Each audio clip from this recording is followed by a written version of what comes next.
গুপ্তধন আর গ্যাসুভূতের রহস্য। একটা ঘন জঙ্গলে ছিল এক রহস্যময় পুরনো গুহা। সবাই বলতো সেখানে লুকোনো আছে গুপ্তধন, আর পাহারা দেয় এক গ্যাসুভূত। কিন্তু একদিন সেই গুহায় হাজির হলো সাহসী বাচ্চা ঝিমু আর তার পোষা তোতা টিকু। ঝিমু বলল, টিকু, শুনেছিস এখানে গুপ্তধন আছে আর ভূত নাকি পাহারা দেয়?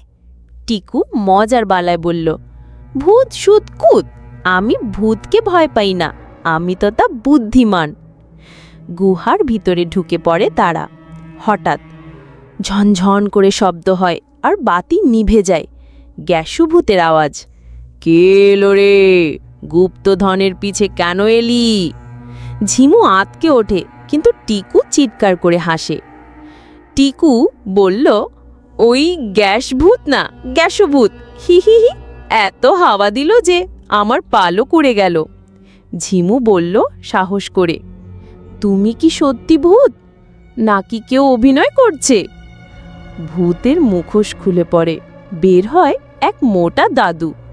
গ্যাসু দাদু বলল লজ্জা পেয়ে, আরে না না, আমি আসলে এই ধনের পাহারাদার ছিলাম।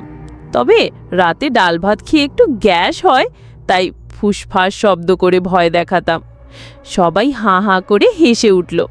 ঝিমু বলল, তাহলে ধনটা কোথায়? গ্যাসু দাদু বলল, এই ধন সোনা রূপা না, এটা হলো জ্ঞান আর বই।